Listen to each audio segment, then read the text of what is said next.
Hello बच्चों, कैसे हैं? नीट का क्रैश कोर्स चल रहा था, डे 2। आज स्टार्ट करते हैं डे 2। ओके, सो डे 1 में मैंने क्या बताया था? डे 1 में मैंने बताया था बोहर्स कंसेप्ट, ठीक है, बोहर का मॉडल बताया था और बेसिक चीजें बताई थी। अब हम आते हैं मॉडर्न मॉडल पर, ठीक है ना।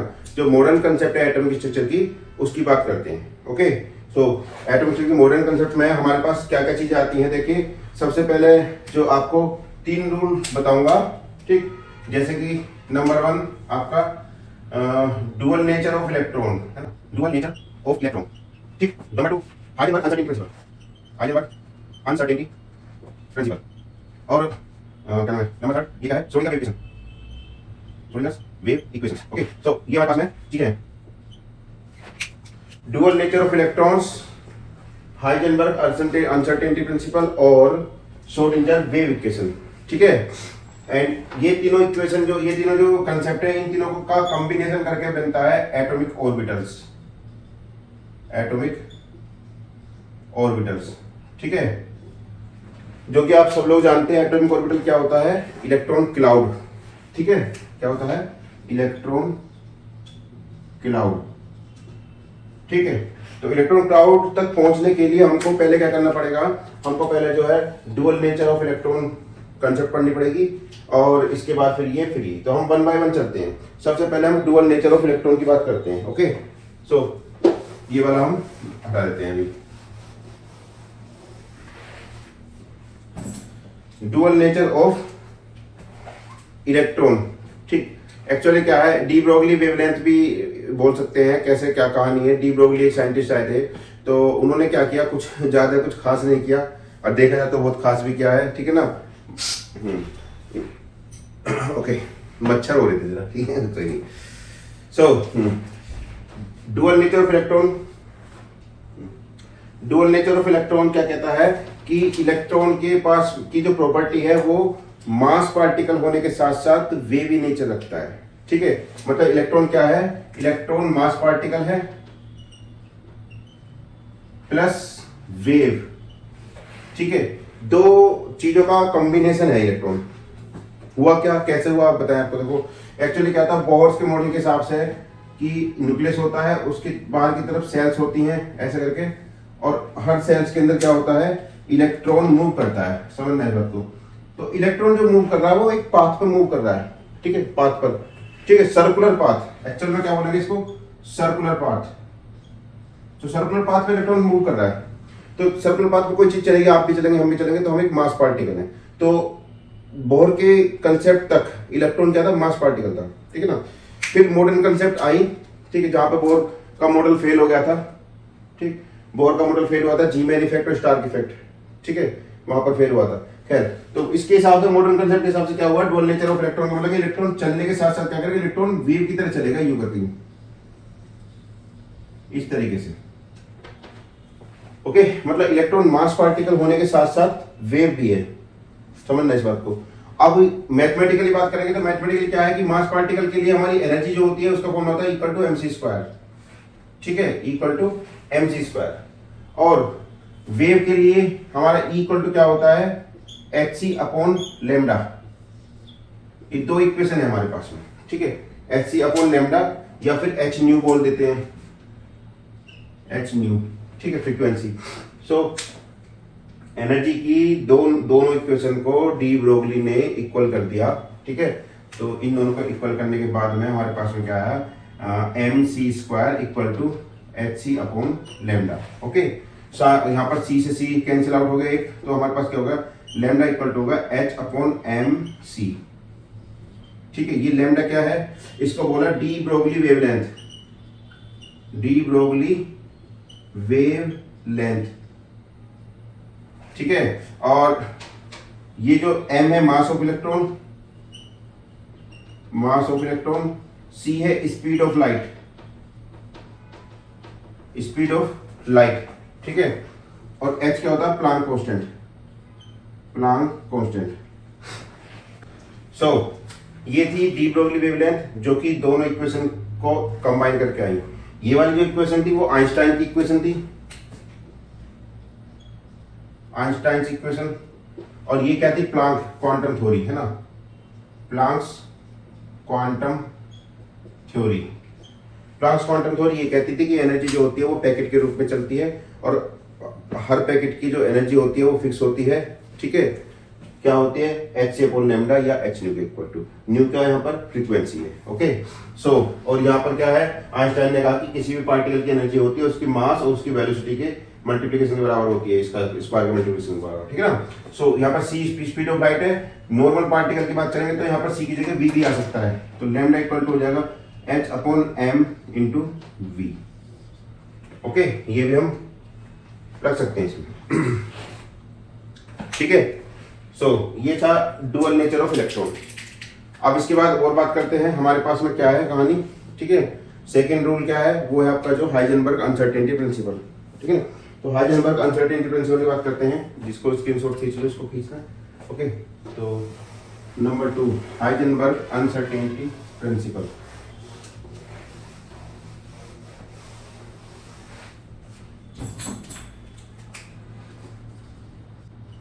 हाइजेनबर्ग्स अनसर्टेनिटी प्रिंसिपल।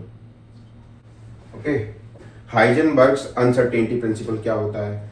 हाइजेनबर्ग साइंटिस्ट का नाम है, उन्होंने बोल दिया कि भैया इलेक्ट्रॉन जो होता है, जो कि डी ब्रोगली के अकॉर्डिंग इलेक्ट्रॉन की जो स्पीड होती है वो अप्रोक्सीमेटली लाइट की स्पीड के बराबर होती है। ठीक है, जो लाइट की स्पीड बहुत तेज होती है। ओके, तो वो इतनी तेजी से चक्कर काटता है कि हम उसका पीछा नहीं कर पाते हैं। ओके, तो इन्होंने क्या कहा कि अगर आप लाइट को और पोजीशन को एक साथ मेजर करोगे तो दोनों में कुछ ना कुछ एरर आएगी, और वो एरर जो होगी उसका मल्टीप्लिकेशन जो होगा वो कांस्टेंट होगा। ये हाइजेनबर्ग का अनसर्टेनिटी प्रिंसिपल। इन्होंने क्या कहा कि अगर कि मास m है, उसका मास में तो कोई एरर नहीं आ रही, into delta V into delta X, okay, is more than equal to N H upon 4 pi. यहां पर ये जो है हाइजेनबर्ग अनसर्टेनिटी प्रिंसिपल के अकॉर्डिंग ये फॉर्मूला बनता है। इसको और सॉल्व करते तो यहाँ पर m और v क्या है, मास और वॉल्यूम, इनका मल्टीप्लिकेशन ये होता है p, तो इसको डेल्टा p लिख सकते हैं into delta x more than N H upon 4 pi, ये भी हम बोल सकते हैं। ओके, ठीक है, यहाँ पर ये डेल्टा p क्या है, मोमेंटम में अनसर्टेनिटी, अनसर्टेनिटी इन मोमेंटम,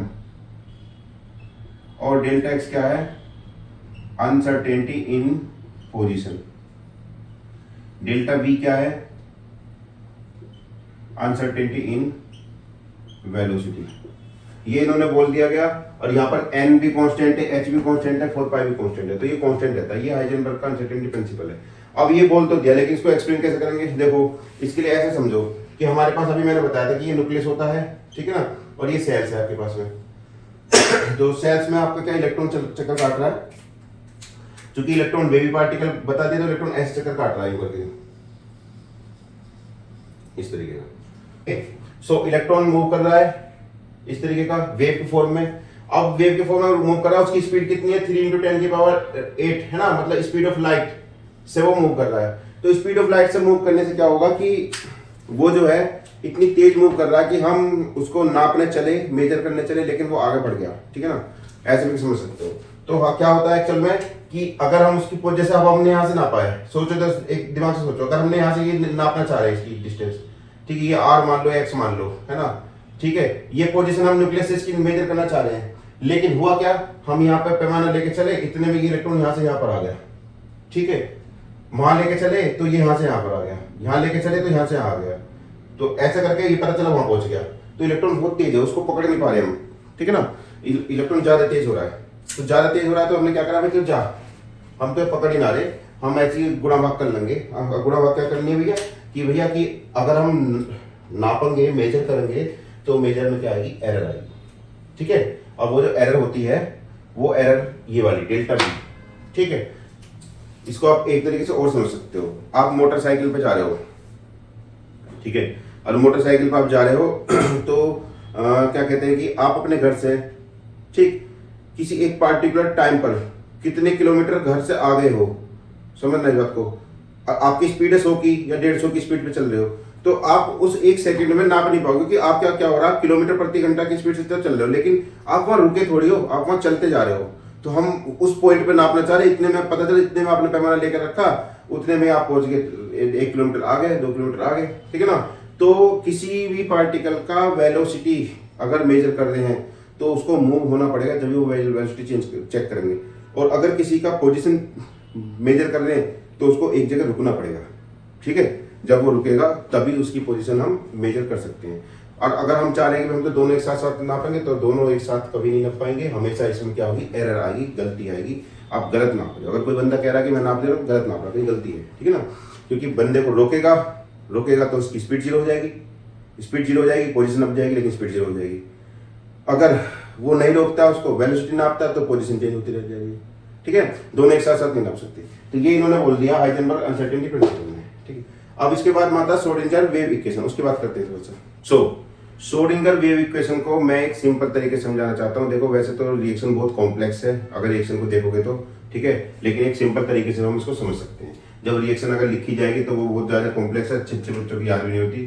तो del square psi upon del X square plus del square psi upon del, ये डेल है, डेल बोल दो, डी बोल दो, ठीक है ना, ठीक, D Y square plus del square psi upon D Z square plus 8 pi square M, ठीक है, 8 pi square M upon H square into E minus V into psi equal to 0।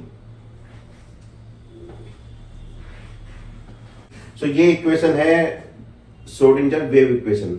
अब ये इक्वेशन बहुत ज्यादा कंफ्यूजिंग करती है बच्चों को, ये एक्चुअल में क्या है, कैसे है, खास तौर पे बायो वाले बच्चों को भी ज्यादा दिक्कत करती है, ठीक है। सो ये एक्चुअल में है क्या चीज, देखिए यहां पर एक नई टर्म आ रही है साई, क्या आ रही है, देखो साई, ठीक है।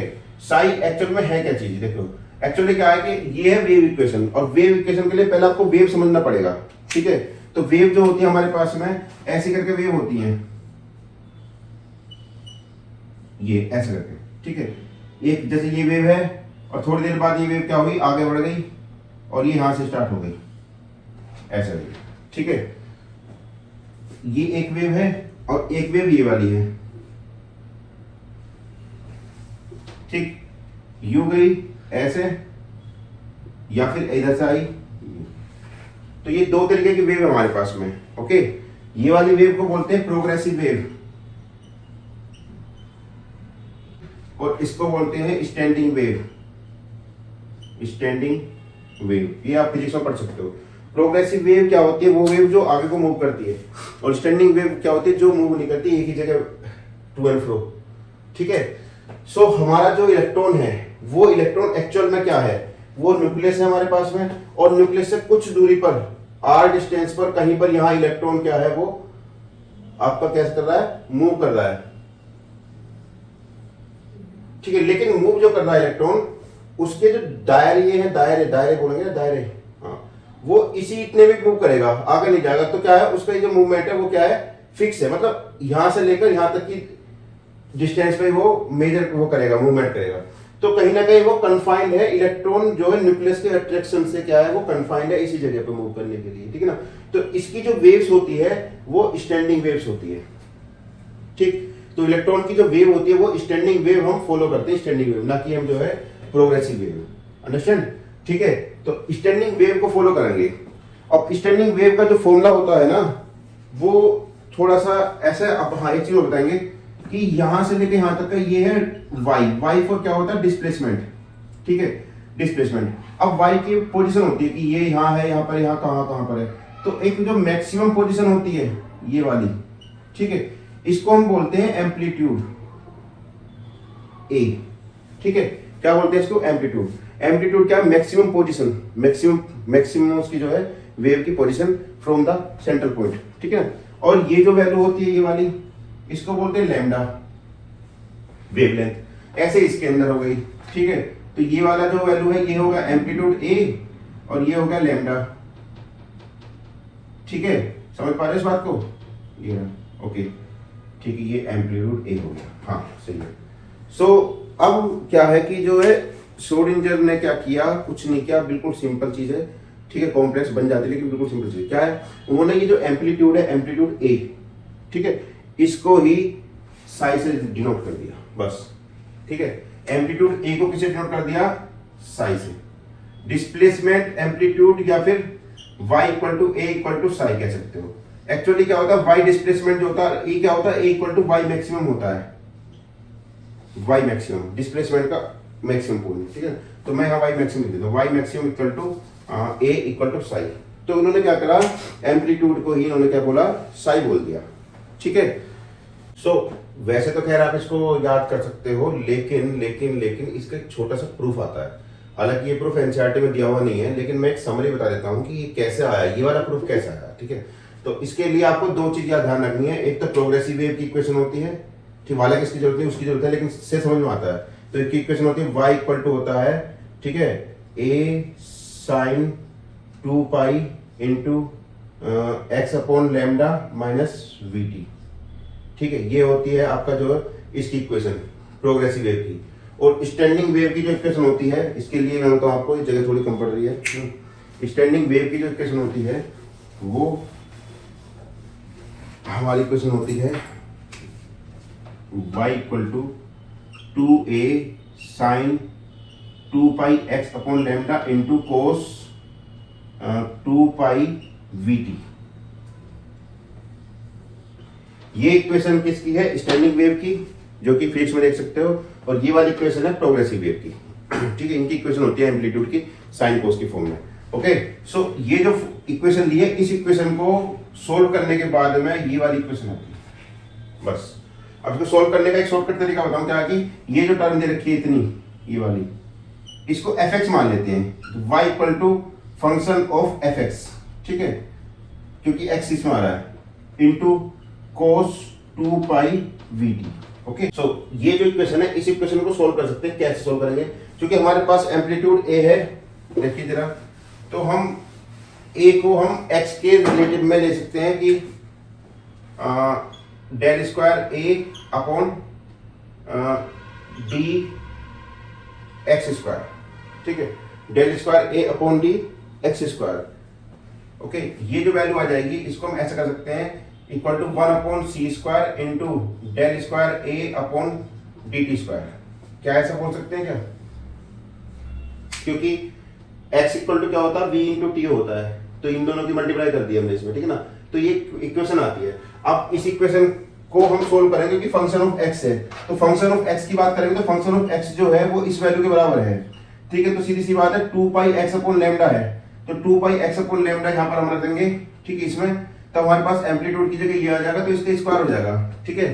तो हमारा जो ये वैल्यू आ जाएगा, ये कितना आएगा, del square a upon D X square, ठीक है, equal to del square a upon D X square. जो है ये वैल्यू कैसे सोल्व करेंगे इसको, इस वाली जो इक्वेशन हमारे पास दे रखी है, और इसको कंपेयर करेंगे हम। तो कंपेयर करने के बाद हमारा ये वैल्यू आती है सी 1 अपॉन में, तो माइनस का, ठीक है, माइनस आ जाएगा 4 pi square upon lambda square into x. Okay, अब चूंकि x जो है, x और आपका क्या है, a एम्पलीट्यूड, x भी एम्पलीट्यूड, a भी एम्पलीट्यूड और साई भी एम्पलीट्यूड, तो इसको पूरी वैल्यू को हम साई से रिप्रेजेंट कर सकते हैं। तो ये हो जाएगा del square psi upon del X square equal to minus का 4 pi square upon lambda square into psi. Okay, ये है चीज। सो हमारे पास ये वैल्यू आ गई। अब इस वैल्यू को सोल्व करना, बस कुछ भी नहीं करना। अगर यहां तक समझ में आ गया तो आगे सोल्व है, सिंपल है। क्या करेंगे कि हमारे पास ये x का वैल्यू है, तो इसी तरीके से y का हो जाएगा, z का हो जाएगा, तो हम डायरेक्टली देंगे डेल इसको, है ना। तो del square psi upon del X square plus del square psi upon del Y square plus del square psi upon del Z square, ठीक है। ये तीनों को हमने लिख दिया, इक्वल टू माइनस का 4 pi square upon lambda square into psi. Okay, ठीक है। अब हम जानते हैं, क्योंकि हम डी ब्रोगली वेवलेंथ के हिसाब से लैम्डा इक्वल टू क्या होता है, कितना बताया था हमने वहां पर, लैम्डा इक्वल टू अभी बताया था, यानी देता हूं H upon M V. Okay, H upon M V होता है, तो इसकी वैल्यू रख देंगे, तो ये वैल्यू आ जाएगी। इस पूरे के पूरे को हम क्या लिख देते हैं, इसको एक शॉर्ट फॉर्म लिखते हैं, इसको लिख देते हैं डेल ऑपरेटर, सॉरी डेल बोलो, हाँ डेल ऑपरेटर बोल सकते हो, इसका नाम है लाप्लासियन ऑपरेटर, इसको बोलते हैं लैप्लासियन ऑपरेटर, ठीक है ना। तो इसको इतना शॉर्टकट में बोल दिया, और यहाँ पर हमारे पास आ जाएगा इक्वल टू माइनस का, इसको सोल्व करो कितना आ गया 4 पाई स्क्वायर अपॉन लैम्डा की जगह कर दो H square upon M square V square, 4 pi square into M square V square upon H square into psi, ठीक है। और ये जो फॉर्मूला बना है, बस ये इक्वेशन और वो इक्वेशन इससे सोल्व हो जाएगी। कैसे सोल्व होगी भैया, इससे इक्वेशन ही हमारा बोर्ड छोटा पड़ रहा है, लेकिन फिर भी मैं बता देता हूँ, ये डालता हूँ ना, थोड़ी सी जगह करनी है मुझे यहाँ पर, थोड़ा बोर्ड छोटा पड़ रहा है, कोई बात नहीं। देखो जरा यहाँ पर हमारे यहाँ तक पहुंच गए। अब देखो चूंकि एम स्क्वायर वी स्क्वायर, तो हमारे पास एक फॉर्मूला होता है काइनेटिक एनर्जी का। क्या होता है फॉर्मूला काइनेटिक एनर्जी का? के इक्वल टू होता है हाफ एम वी स्क्वायर, तो ऐसे v बराबर हो जाएगा 2k upon M V square equal to, तो इस v की वैल्यू यहाँ रख देंगे, ठीक है। तो ये फॉर्मूला हमारा हो जाएगा इक्वल टू, मैं यही कर लेता हूँ, इक्वल टू माइनस का 4 pi square upon H square into M square, V square की वैल्यू रख दो 2k upon M into 2k upon M into psi, okay.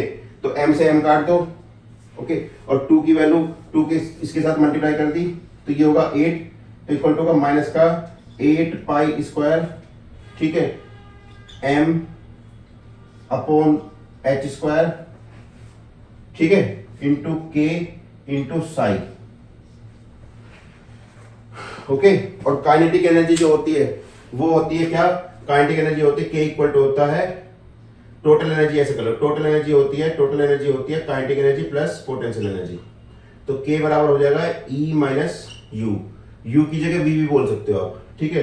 तो इस k की जगह मैं ये लिख सकता हूं, तो इक्वल टू क्या हो गया हमारे पास में, हो गया माइनस का 8 pi square m upon H square into E minus you into sine. देखो आगे वैल्यू वाली, ये वाली वैल्यू, ओके। सो बस इसके बाद हम इसको खोल के लिख देंगे ऊपर, ठीक है ना। तो फाइनल क्या हो जाएगा हमारे पास, इसके बाद यहाँ जाता हूँ मैं, जगह बच रही है, तो ये 8 pi square M upon H square है, इसको हम इस तरफ ले लेंगे डेल स्क्वायर, तो ये हो जाएगा डेल का स्क्वायर जो है मतलब लाप्लासियन ऑपरेटर, ठीक है, और प्लस ये माइनस का प्लस हो जाएगा, plus 8 pi square M upon H square into ई माइनस, अब देखो सहूलियत के तौर पे मैं u को v बोल रहा हूं, क्योंकि यहां पर क्या v दे रखा है, तो e माइनस यू बोल दो या v बोल दो, ठीक है। तो इसको u कर लो इंटू साई इक्वल टू 0, ये है इक्वेशन, ओके। अब यहां से आगे डायरेक्ट आप इस पर पहुंच सकते हो। पूरा आ रहा है मतलब क्लास तक नहीं आ रहा है जी, देखिए हाँ थोड़ा पूरा, ओके। सो बच्चों ये श्रोडिंगर वेव इक्वेशन मैंने प्रूफ करवा दी, जो कि एनसीईआरटी में कहीं नहीं मिलेगी आपको, किसी भी एग्जाम में मोस्टली नहीं मिलेगी, ये वाला प्रूफ तो मिलेगा नहीं, ठीक है, ओके। सो ये आपका जो है ऐसा आए हैं स्टैंडिंग वेव, फिर यू घुमा के ऐसे करके लेकर आए हम, ठीक है ना। मतलब यहां से हम कैसे लाए हैं इसको मैं बता देता हूँ, ठीक, इसको यहां से लेकर हम फिर ऐसा आए, ठीक है। ये लिखा है प्रूफ, ये मैंने इसका प्रूफ कर दिया। अब बात करते हैं शॉर्ट फॉर्म की, बात करते हैं। तो शॉर्ट फॉर्म स्क्रीनशॉट खींच सकते हो आप इसका, ओके, मेरा भी ले लो साथ के साथ, ठीक है, स्क्रीनशॉट ले लो, ये बहुत इंपॉर्टेंट है। और जिन बच्चों को श्रोडिंगर वेव याद नहीं हो पाती है वो इस प्रूफ को देख सकते हैं, ऐसे करके हम इसमें आए हैं, ओके, ठीक है। अब इसमें आगे चलते हैं, क्या चलते हैं, ये जो पूरा फॉर्मूला है मैं ऊपर वाला बता देता हूँ क्योंकि जगह कम पड़ रही है, इसको उल्टे चलते हैं, ठीक है ना, ये हटा देते हैं। सो यहां से आगे ऐसे करके, ये जो पूरा पूरा है डेल ऑपरेटर, ठीक है ना, ये वाला प्लस ये वाला जो 8 pi square M upon H square है, मतलब इतनी वैल्यू अगर हम एक साथ ले लें में, और एनर्जी की वैल्यू को अलग कर दें, ठीक है, तो हमारा एक नया फॉर्मूला बनता है इसका, वो बनता है H Sai equal to E Sai, ऐसे करके, है ना। एच फॉर हैमिल्टोनियन बोलते हैं इसको, हैमिल्टोनियन ऑपरेटर, हैमिल्टोनियन ऑपरेटर, ठीक है। और ये जो होता है इसे बोलते हैं इगन वैल्यू ऑपरेटर। ठीक, इगन वैल्यू ऑपरेटर का मतलब क्या होता है, ये एनर्जी से संबंधित है, ठीक है ना। तो एनर्जी की टर्म हमने सारी एक तरफ कर ली और बाकी टर्म हमने जो एक तरफ कर ली, तो हमारा ये फॉर्मूला ये बनता है HI equal to E psi, okay, क्योंकि उधर पहुंच जाएगा, है ना। मतलब एनर्जी का, और ये हमने इसमें बराबर कर दिया, ओके। दिख रहा है बोर्ड, ना दिख रहा है?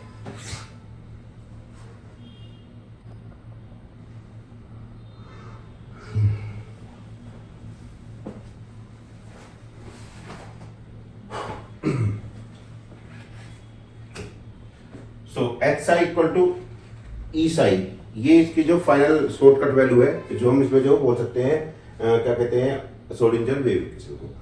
अब ये पूरा प्रूफ हो गया है ना, इतनी लंबी कहानी होगी।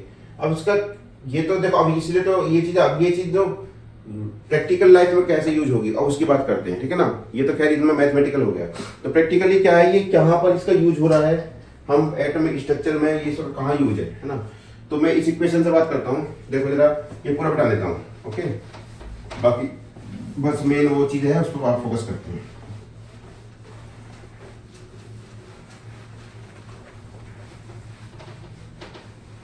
ओके,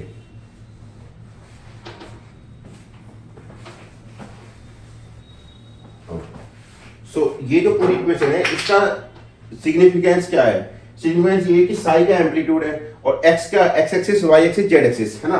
तो मैं इसको सिंपल बताऊं ऐसे करके कि देखो, जो इसमें तीन चीज आती है, एक आता साई, एक आता साई स्क्वायर, ठीक है, एक आता 4 pi r square psi square, ये तीन टर्म आती है, ठीक है। क्या होता है जी, जो साई होती है, साई ये तो सीधा सीधा एम्पलीट्यूड है, एम्पलीट्यूड, ठीक है, मैं बता चुका हूं एम्पलीट्यूड, एम्पलीट्यूड कह लो, वेव फंक्शन कह लो, एम्पलीट्यूड कह लो, ठीक है ना। वेव फंक्शन या amplitude, wave function of amplitude बोलेंगे, ठीक है ना। और साई स्क्वायर क्या है यहाँ पर, साई स्क्वायर एक्चुअल में क्या है, ये देखो। अच्छा, इसको दूसरे तरीके से बात कर देता हूँ मैं, जैसे जैसे किसी चीज का एरिया निकालते हैं, एरिया, एरिया मतलब क्या है भाई, अब मैं यहाँ पर हूं तो मैं कुछ तो एरिया कवर कर रहा हूँ, तो अगर वो एरिया निकालते हैं, ठीक है, 2D में या 3D में, ठीक, तो 2D में होता है लेंथ इंटू ब्रेथ, लंबाई इंटू चौड़ाई, ठीक है। दूसरी भाषा में बोल देते हैं कि क्या होता है, area equal to A square बोल सकते हो। तो साई स्क्वायर जो है ये एक्चुअल में क्या है, probability of finding of electron, ठीक है। तो हम ऐसे बोल सकते हैं कि साई जो है वो क्या है, सिंपल एम्पलीट्यूड है, तो उसका कोई सिग्निफिकेंस नहीं है साई का, लेकिन साई स्क्वायर का सिग्निफिकेंस है, ठीक है। साई स्क्वायर जो हमारे पास में क्या होता है, probability of finding of electron होता है। और 4 पाई स्क्वायर साई स्क्वायर ये क्या है एक्चुअल में, ये रियल में क्या है कि न्यूक्लियस जो होता है, न्यूक्लियस, उस न्यूक्लियस से r डिस्टेंस पर यहां पर कितना इलेक्ट्रॉन क्लाउड होगा, इलेक्ट्रॉन डेंसिटी कितनी होगी, ठीक है, उसका कितना सरफेस एरिया कवर करेगा वो यहां पर, ठीक। तो इलेक्ट्रॉन डेंसिटी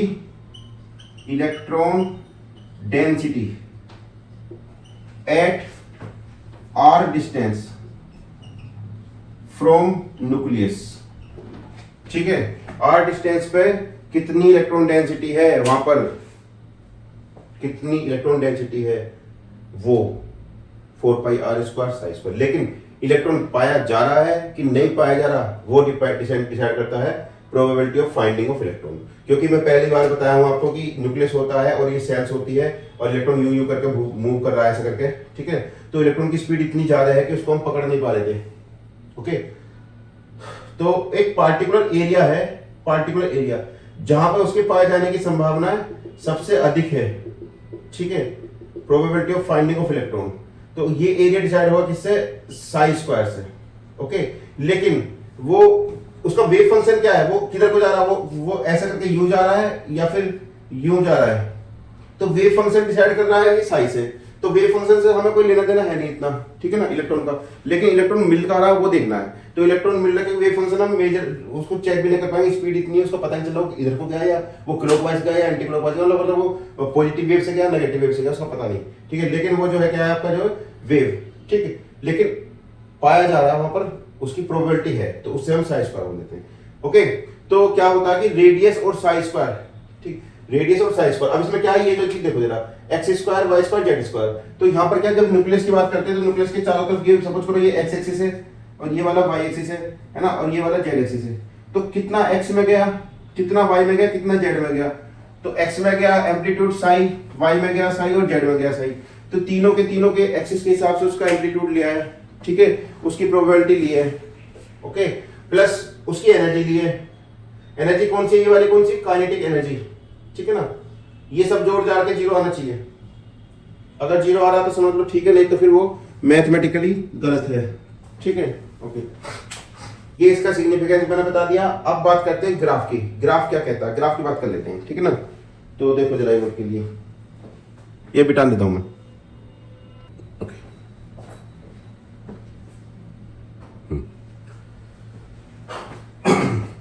सो ये ग्राफिकल रिप्रेजेंटेशन है। टाइम बचाने के लिए मैंने जब ये डंडे डंडे खींच दिए हैं, ठीक है ना।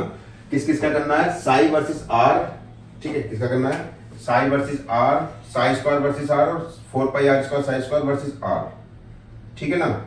ये हमको क्या करने हैं, ग्राफ बनाने हैं। किसके लिए, 1s ऑर्बिटल, 2s ऑर्बिटल और 2p ऑर्बिटल के लिए, ठीक है। सो 1s ऑर्बिटल का जो ग्राफ आता है 1s का, ये सिंपल यहां से स्टार्ट होगा, यहां खत्म हो जाएगा ऐसे करके, 1s ऑर्बिटल का ग्राफ। 2s ऑर्बिटल का जो ग्राफ आता है उसमें क्या है कि वो यहां से चला और ऐसे करके, ठीक है। इस तरीके का ये क्या हो गया, 2s का ग्राफ हो गया, ठीक है। और 2p का जो ग्राफ आता है वो इस तरीके का होगा। ये हो गया आपका जो 2p का ग्राफ, ठीक है। सो 1s का ग्राफ, 2s का ग्राफ, 2p का ग्राफ इस तरीके का हो गया। ये साइक वर्सेस आर है, मतलब एम्पलीट्यूड बताया हमने और उसका जो है वेव फंक्शन बताया। अब यहाँ की बात करते हैं प्रोबेबिलिटी की, ठीक है। ये क्या है, प्रोबेबिलिटी, प्रोबेबिलिटी। तो प्रोबेबिलिटी के वाले जो ग्राफ आता है उसमें क्या है कि ये तो ऐसे ही रहेगा, ये वाला जो ग्राफ है वो यूं करके इस तरीके का हो जाएगा, ओके, ठीक। थोड़ा सा वैसा बन गया मुझसे, ऐसे करके 1s 2s और 2p का ऐसे ही रहेगा मुझे, ठीक। 2p का ऐसे ही रहेगा, ओके। अब ये क्या है, ये है डेंसिटी वाला बताया था, इलेक्ट्रॉन डेंसिटी। इलेक्ट्रॉन डेंसिटी वाले जो ग्राफ रहता है उसमें क्या रहता है, 1s का जो ग्राफ रहता है, ठीक है, 1s का ग्राफ ये आ गया, 1s का ग्राफ उसका इसमें आ गया, ठीक है ना। 2s का ग्राफ क्या आएगा, 2s का ग्राफ आ गया, ठीक है। और 2p का जो ग्राफ आएगा वो हमेशा ऐसे ही रहेगा, ओके। सो ये हमने जो इसके ग्राफ बना दिए, किसके, 1s 2s और 2p के, ठीक है, 1s 2s और 2p के। अब इसमें मैं आपको थोड़ा सा एक चीज बताऊं, ये जो ग्राफ आया इस ग्राफ को थोड़ा समझते हैं। ये ग्राफ रटना नहीं, समझना। समझने के लिए क्या क्या सीधी सी बात है भैया, देखो इसका मैंने कहा इसका कोई सिग्निफिकेंस है नहीं, तो इस पे ज्यादा फोकस करने की जरूरत नहीं है। देखो ये साई है और इधर की तरफ चलेंगे तो माइनस साई आ जाएगा, साई प्लस और माइनस साई। मैंने बताया ये क्या बता रहा है, ये सीधा सीधा क्या बता रहा है, वेव फंक्शन बता रहा है कि वो पॉजिटिव है नेगेटिव है। तो इस वाले केस में 1s वाले केस में पॉजिटिव है, 2s वाले केस में पॉजिटिव फिर नेगेटिव आ गई, और 2p वाले केस में पॉजिटिव हो गई। इसको छोड़ो, प्रोबेबिलिटी मेनली प्रोबेबिलिटी होती है, इसको देखते हैं। तो 1s वाले में कैसे ऐसा हो गया, ठीक है। लेकिन 2s वाले केस में क्या हुआ, यहां से लेके ऐसे करके ये इसको टच कर रहा है, जहां पे ये टच कर रहा है इसको बोल रहे हैं नोड, ओके, ठीक है। तो 2s ऑर्बिटल में कितनी, 1 नोड होती है। 1s ऑर्बिटल में कोई नोड नहीं, 2s ऑर्बिटल में 1 नोड, और 2p ऑर्बिटल में क्या है, कोई नोड नहीं। ये जो नोड लिखी है, ये कौन सी नोड लिखी है, सॉरी हाँ, 2p ऑर्बिटल में क्या है हमारे पास, ये रहा सेंटर में, ये है ना, ठीक है, क्या है, नोड। हाँ, 2p वाले में क्या है, ये नोड है, ओके। अब इसकी बात करते हैं इस वाले केस में। 1s तो ऐसी कैसी आ गई, इसमें क्या है, ये एक नोड आ गया। यहां पर देखो ये है प्रोबेबिलिटी फाइंड इलेक्ट्रॉन, ये है डेंसिटी। डेंसिटी कहां पर जीरो रहेगी, जहां नोड रहेगा वहां डेंसिटी जीरो रहेगी। तो यहां पर डेंसिटी जीरो है और फिर डेंसिटी एकदम से बढ़ी है यहां पर, ठीक है, फिर कम होती चली गई है। इस वाले केस में ये क्या है, ये 1s का है, ये 2s का है। 2s वाले केस में एक नोड और एक नोड, और ये वाला जो है ये भी नोड हम बोलेंगे, ठीक है, ओके। और ये कौन सा था, ये वाला, ये है 2p। 2p वाले केस में सेंटर होगा ये वाला, और यहां से ऐसे बनाते हैं, ठीक है। टच ये नहीं हुआ इसको। सो काम की बात क्या, काम की बात ये कि ये जो पॉइंट दे रखा है, ये वाला पॉइंट, एक्चुअल में देखो ये r यहाँ पे कितनी है, यहाँ पर r कितनी है, 0। तो रेडियस 0 कहाँ होगी भैया बताओ, न्यूक्लियस पर, ठीक है। तो न्यूक्लियस पे होगी, तो न्यूक्लियस पे तो भैया इलेक्ट्रॉन डेंसिटी 0 है, तो 0 रख रखे यहाँ पर। तो इस वाले को हम प्रॉपर नोड ना बोल के न्यूक्लियस बोल सकते हैं। एक नोड यहाँ, ये वाली नोड होगी, ये वाली, ठीक है, न्यूक्लियस हो गया। ओके, तो ये जो चीज बता रही है इलेक्ट्रॉन डेंसिटी, ये जो चीज एक्चुअल में बताती है, ये बताती है स्फेरिकल नोड। स्फेरिकल नोड, हमारे पास नोड भी दो तरीके की होती है, एक रेडियल नोड, एक स्फेरिकल नोड। ओके, तो ये स्फेरिकल नोड बताती है। स्फेरिकल नोड जो है क्या होती है, जैसे कि ये वाला, इस वाले केस में स्फेरिकल नोड एक हमारे पास में 2s वाले केस में। अगर इसको हम 2p करेंगे, 3s करेंगे, तो 3s वाले केस में क्या हो जाएगी, ऐसे करके, है ना, 3s, इसमें दो नोड हो जाएंगी 3s वाले केस में। ओके, तो ये स्फेरिकल नोड है। प्रोबेबिलिटी से हमें पता चल रहा है सीधा सीधा क्या है, ये जो है नोड दिखाया मैंने यहाँ पर, ये है रेडियल नोड, रेडियल नोड, ठीक है। हाँ सॉरी, रेडियल बता रहा हूं, ये एंगुलर नोड, एंगुलर नोड। सो इस वाले केस में क्या, ये है एंगुलर नोड, इस वाले केस में स्फेरिकल नोड। तो हमारे पास दो तरीके के नोड आई है, एंगुलर नोड और स्फेरिकल नोड, है ना। तो दोनों नोड को मैं एक डायग्राम से समझाऊंगा, ठीक है। तो इसका स्क्रीनशॉट खींचो, फिर मैं डायग्राम बनाता हूं, बहुत अच्छा डायग्राम है। सो ये ऊपर वाले की कोई जरूरत है नहीं, इसको हटा देते हैं, और मैं आपको डायग्राम यही भी दिखाता हूँ क्या है कहानी। एक्चुअल में क्या होता है, एक्चुअल में ये होता है, इसको ध्यान से देखो कि ये रेडियस 0 है, 0 है, 0 है। तो अगर हम स्फेरिकल नोड की बात करेंगे, तो स्फेरिकल नोड 1s में तो कोई भी नहीं है, लेकिन 2s में एक है, और 2p में स्फेरिकल नोड कोई नहीं है, ठीक है। लेकिन 2p के बाद अगर इसमें हम कहेंगे 3p करें, 3p करें, तो 3p वाले केस में ये क्या हो जाएगा, ऐसे, ठीक है। 3p वाले केस में 2 आ जाएंगी, समझ रहे ना। तो जब इसकी स्ट्रक्चर बनाएंगे, तो स्ट्रक्चर इसकी ऐसे बन जाएगी कि ये है 1s, 1s के बाद उसको कवर करेगी 2s, 2s को कवर करेगी 3s, ठीक है। और 1s और 2s के बीच में यहां पर ये खाली स्थान है, मैं ऐसा करके दिखा देता हूं, ये वाला, और यहां पर भी खाली स्थान है। तो ये जो खाली स्थान दिखाया मैंने, ये वाला, इसको बोल रहे हैं हम स्फेरिकल नोड, स्फेरिकल नोड, ठीक है। और इसी तरीके से हमारे पास क्या है, 2p और 3p, ये हमारे पास 2p ऑर्बिटल, और इसको कवर करेगी ऐसे करके u, ठीक है,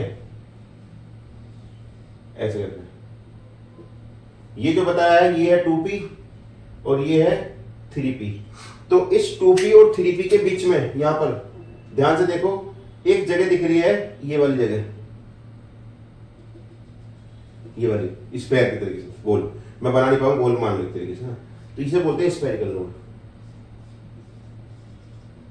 स्फेरिकल नोड। तो स्फेरिकल नोड जो है 3p में कितनी, 1, और 2p में एक भी नहीं है, ठीक है। इसके साथ साथ ये वाला जो है, जहां पे एंगल बनता है, क्या बनता है, एंगल बनता है, तो इसको बोलते हैं एंगुलर नोड, एंगुलर नोड। तो इस वाले केस में यहां कुछ नहीं है, यहां कुछ नहीं, लेकिन इस वाले में ये है। तो ये जो नोड दिखा रहा हूं, ये एक्चुअल में एंगुलर नोड है, एंगुलर नोड, अंडरस्टैंड। तो एस में, एस ऑर्बिटल कोई सी भी होगी, उसमें एंगुलर नोड नहीं है, एंगुलर नोड, ठीक है ना। लेकिन इस वाले केस में ये एंगुलर नोड आ रही है यहाँ पर, इस पॉइंट पे, जो कि न्यूक्लियस पर आ रही है, इसे एंगुलर नोड बोलते हैं, ठीक है। तो न्यूक्लियस पे एंगुलर नोड यहाँ पे भी नहीं आ रही, यहाँ पे भी नहीं आ रही, इसमें वो r डिस्टेंस पे आ रही है, ठीक है, ये वाली। तो वो r डिस्टेंस पर अगर आते तो ये वाली नोड है, स्फेरिकल नोड है, ठीक है, स्फेरिकल नोड। ओके, सो ये था आपका जो है s ऑर्बिटल, और ये था p ऑर्बिटल। अब ये सारा एटम की स्ट्रक्चर अगर बात करेंगे, तो क्या होगा, इसको उठा के इसके ऊपर रख दो, बस, कुछ नहीं करना होता है ना। मतलब इसी को उठा के इसके ऊपर रख देते हैं, तब हमारा जो डायग्राम बनता है ना, वो डायग्राम थोड़ा सा ऐसा बनता है। ये वाला मैं मिटा देता हूँ, ठीक है। और वो डायग्राम क्या बनता है, देखो जरा ध्यान से,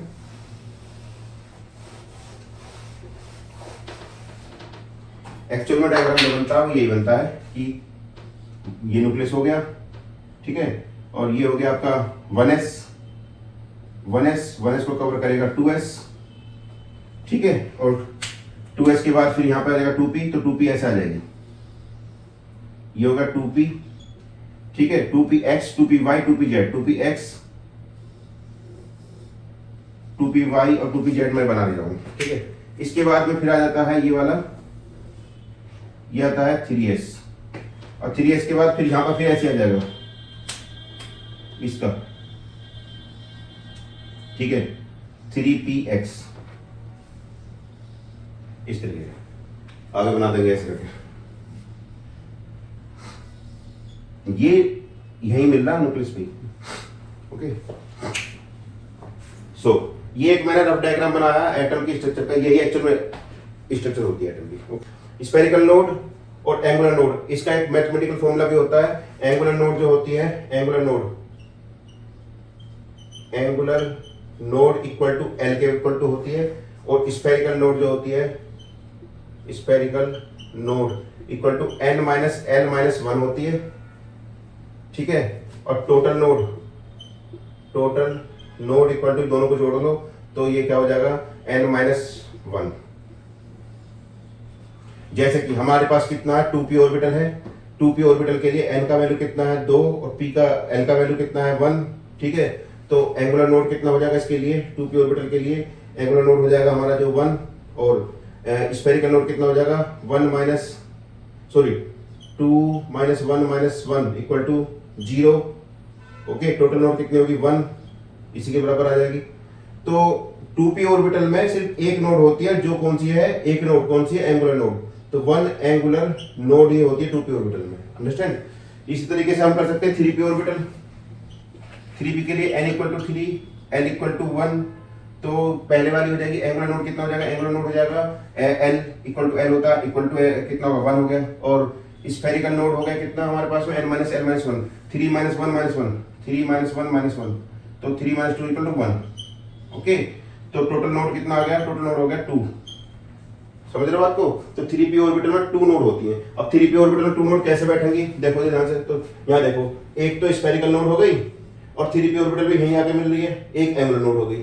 तो 3p ऑर्बिटल में क्या होगा, 1 स्फेरिकल नोड और 1 एंगुलर नोड। देखो डायग्राम से भी क्लियर हो रहा है और फॉर्मूला से भी क्लियर हो रहा है, ओके। सो ये था आपका जो है Schrödinger wave equation modern concept. अब मॉडर्न कंसेप्ट के हिसाब से हमने बता दिया आपको। अब इसके बाद क्वांटम नंबर चलेंगी, वो हम डे 3 में चलाएंगे। आज के लिए इतना काफी, बहुत लंबी वीडियो हो चुकी है, आधे घंटे की होगी मेरे ख्याल से, ज्यादा की हो गई है, ओके। चूंकि टॉपिक आज बड़ा था, मैंने आज कवर करवाए हैं D Broglie wavelength, Heisenberg uncertainty principle, और एक बड़ा टॉपिक जिसका नाम है श्रोडिंगर वेव इक्वेशन, पूरी बता दी है, कुछ भी नहीं छोड़ा इसमें, ठीक है ना। ये कंप्लीट हो गई है लगभग। और आफ्टर दैट नेक्स्ट वीडियो में, नेक्स्ट लेक्चर में हम जो लेंगे वो लेंगे क्या, क्वांटम नंबर्स, ठीक है।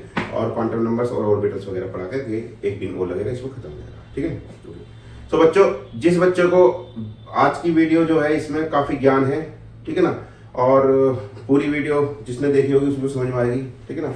मिलते हैं नेक्स्ट वीडियो में, और लाइक कीजिए, सब्सक्राइब कीजिए, शेयर कीजिए, आपकी मर्जी है, ठीक है ना। Bye bye.